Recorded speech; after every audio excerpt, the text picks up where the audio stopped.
Welcome to mister B channel. ఈరోజు మనం ఈ వీడియోలో పుష్ప 2 మూవీ గురించి డిస్కస్ చేయబోతున్నాం. ప్రధానంగా ఒక టాపిక్, వేర్ ఈజ్ సుకుమార్. మనం లేరు సార్. సుకుమార్ గారు కనబడలేదు. సుకుమార్ గారు కనబడకపోవడమే కాకుండా ఆయన స్ట్రెంతే క్యారెక్టరైజేషన్స్, అసలు ఏంటి సార్ క్యారెక్టరైజేషన్స్. ఫహద్ ఫాసిల్ గారు గాల్లో కలిసిపోయారు. పుష్ప పక్కన ఫస్ట్ పార్ట్లో ఉండే కేశవకి ఏ రేంజ్ ఇంపార్టెంట్ సార్, దీంట్లో ఏంటి పక్కన ఒక గ్యాంగ్ టైప్ అంతే. చాలా డిసప్పాయింట్ అయ్యాను సార్ నేనైతే మాత్రం సినిమా చూసి. నేను ముందలే చెప్పాను నీకు, మనం రిలీజ్కి ముందులో ఒక డిస్కషన్ వీడియో చేసామా లేదా? నేను అందరికి బుద్ధిగా చెప్పా, మీరు వినరుగా. నేను చెప్పా ఉన్నాడు అని చెప్పా, మీరు అదేనయ్యా చెప్పేది. వాళ్ళు హింట్స్ ఇస్తారు. సుకుమార్ కనిపించే లెక్క అయితే ట్రైలర్లోనే కనిపించేవాడు. అతను క్లియర్గా చెప్పాడు, నేను ఒక మాస్ ఎంటర్టైనర్ తీస్తున్నాను, మీరు నాకు ఒక ఊపిచ్చారు పుష్పవంతో, దాన్ని సాటిస్ఫై చేయడం కోసం ఐటమ్స్ పెడుతున్నాను, ఆ ఐటమ్స్ని ఎంజాయ్ చేయడానికి సినిమాకి రండి, ఎక్కువ ఆలోచించుకోవద్దు, సుకుమార్ స్క్రీన్ ప్లే అని పెద్ద పెద్ద డ్రీమ్స్ అస్సలు పెట్టుకోవద్దు అని క్లియర్గా చెప్పాడు ట్రైలర్తో.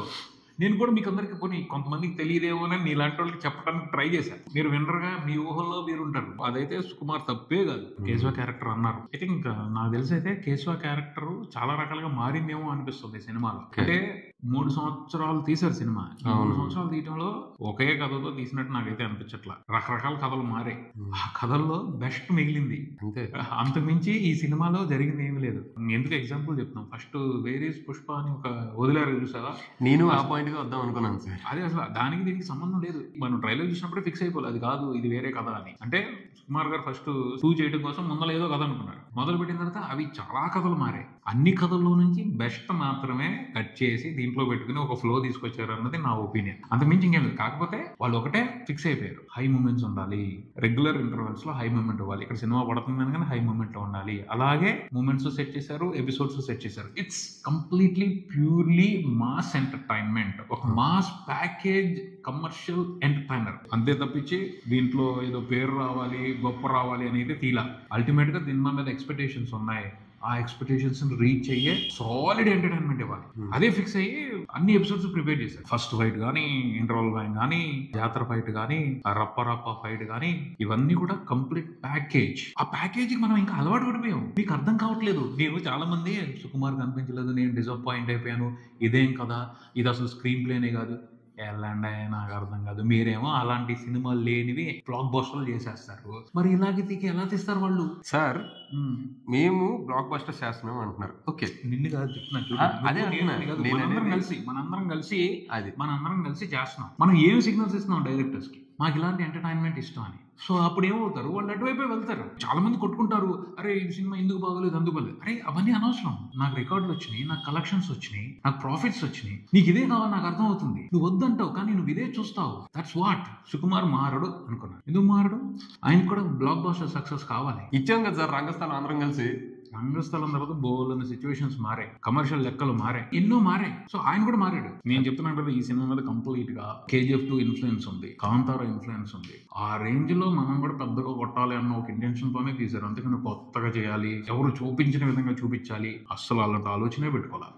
కానీ ఒకటి మాత్రం ఎవరు చూపించిన విధంగా చూపించారు, దానికోసమే వెళ్ళాలి సినిమాకి. అయితే మాత్రం నేను చెప్పాను, అల్లు అర్జున్ చూపెట్టారు అలాగా. Terrific performance. అతని మీద ఎక్కువ ఫోకస్ చేశారు. మిగతా క్యారెక్టర్స్ ఎందుకు రాలేదు అంటే, సుకుమార్ గారి ఫోకస్ అంతా ఆ క్యారెక్టర్ ని ఎలా లేపాలి, ఎలా తీర్చిదిద్దాలి, మొత్తం ఆయన మైండ్ అంతా ఆ క్యారెక్టర్ ఉంది. ఆయన కష్టం, ఆయన క్రియేటివిటీ అంతా ఆ క్యారెక్టర్ లో కనపడుతుంది. ఆ క్యారెక్టర్ గురించి ఎవరు కంప్లైంట్ చేయట్లా. ఈ క్యారెక్టర్స్ బాగట్లేదు అని చెప్తున్నారు, కానీ ఆ క్యారెక్టర్ ని ఫాలో అవ్వండి. ఎందుకు, ఆయన మొత్తం దాని తెలివితేటలంతా కూడా ఆ క్యారెక్టర్ మీద పెట్టాడు కాబట్టి ఆ క్యారెక్టర్ అంత అద్భుతంగా ఉంది. ఇప్పుడు అల్లు అర్జున్ ఓవర్ఫ్నే సెట్కి వెళ్ళిపోయి ఇష్టం వచ్చినట్టు చేసేస్తే రాదు కదా. అంత సుకుమార్ గారి గైడెన్స్ ఉండాలి. అతను అలా పెర్ఫామ్ చేయడం కోసం ఎన్నో ఐడియాలు ఆలోచించి ఎంతో కష్టపడి తీసుకురావాలి.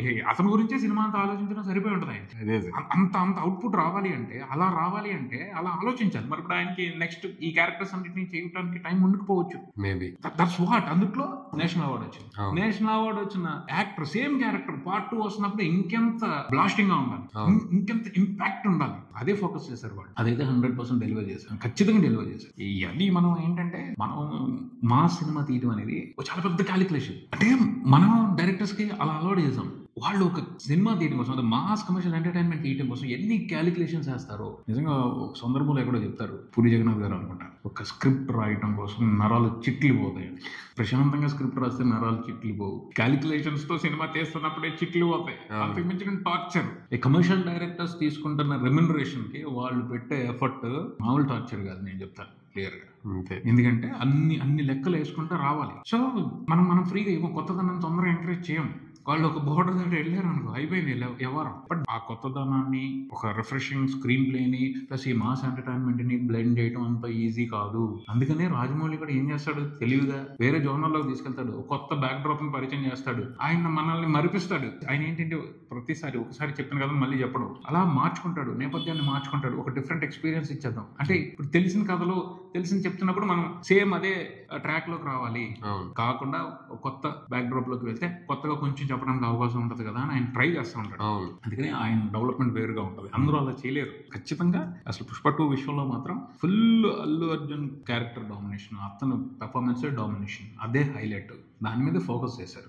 ఇది ప్రాక్టికాలిటీ. ఈ లాజిక్స్ మనం ఆలోచించాం, మనకు అవసరం లేదు, మనకి ఏది వద్దో అదే కావాలి. అందరూ నేను చెప్తాను, ఫహద్ ఫాజిల్ క్యారెక్టర్ ఏం లేదు, అసలు రాలేదు, అందరూ ఎక్స్పెక్ట్ చేశారు. నేనైతే ఎక్స్పెక్ట్ చేయలేదు క్లియర్ గా. ఎందుకంటే ఆయన కూడా చెప్పాడు ఒకసారి ఒక ఇంటర్వ్యూలో, ఇది ఈ మధ్యన ఆ ఇంటర్వ్యూ వైరల్ అవుతుంది. ఇప్పుడు కాదు, ఆయన ఎప్పుడో చెప్పాడు, దానివల్ల నాకు వచ్చింది ఏం లేదు పెద్ద అనేసి. ఫ్యాక్ట్ అది. మలయాళం నుంచి కానీ వేరే లాంగ్వేజెస్ నుంచి కానీ ఆర్టిస్టులు అందరూ తెలుగులో వచ్చి పర్ఫామ్ చేసేది పేరు తెచ్చుకోవడానికి కాదు, డబ్బుల కోసం వస్తారు. వాళ్ళకి కంఫర్ట్, లగ్జరీ, అంత హై అమౌంట్ మనీ వేరే ఇండస్ట్రీస్ ఇవ్వవు. క్యారెక్టర్స్ నచ్చి తేనే యాక్ట్ చేయడం అనే స్కీమ్ పెట్టుకుంటే ఇంతమంది రారు. అదే సార్, మన వాళ్ళు కూడా ఏంటి, ఫహద్ ఫాజిల్ ఈ సినిమాలో యాక్ట్ చేశాడు అన్నదే కావాలి, అంతే తప్పించి అతనికి ఒక ఛాలెంజింగ్ రోల్ ఇచ్చి ఏదో హడావిడి చేసాం అన్నది చాలా తక్కువ మంది ఆలోచిస్తారు. తర్వాత కంప్లీట్ హీరో డామినేషన్ ఉంటుంది మాస్ ఎంటర్టైన్మెంట్ లో. హీరో తర్వాతే మిగతా క్యారెక్టర్స్ అన్ని కూడాను. ఇది మనకి ఎప్పటి నుంచో ఆనవాయితీగా వస్తున్న కల్చర్, సాంప్రదాయం అది. డామినేట్ చేస్తే మనం తట్టుకోలేదు. ఈ మధ్య కాలంలో నేను అలాంటి డామినేషన్ చూసింది అంటే విరూపాక్ష. అక్కడ మరి ఏమేనియో ఎలా క్యాలిక్యులేషన్స్ అయినాయి కానీ హీరో క్యారెక్టర్ కంటే కూడా మిగతా క్యారెక్టర్స్ కానీ కథ కానీ స్క్రీన్ ప్లే డామినేట్ చేయడం అనేది నాకు తెలిసి ఆ సినిమాలోనే కనిపించింది. చాలా వరకు మాస్ హీరోల సినిమాల్లో అలా కనిపించదు. ఎందుకంటే మనం ఆ తరహా హీరో వర్షిప్ ఉంటుంది, మనకి హీరోని అభిమానులు అలాగా వర్షిప్ చేస్తూ ఉంటారు. సో దానికి తగ్గట్టుగా మనం సినిమా తీయాలి అన్న ఒక గ్రామర్, ప్రత్యేకమైన గ్రామర్ నడుస్తూ ఉంటుంది.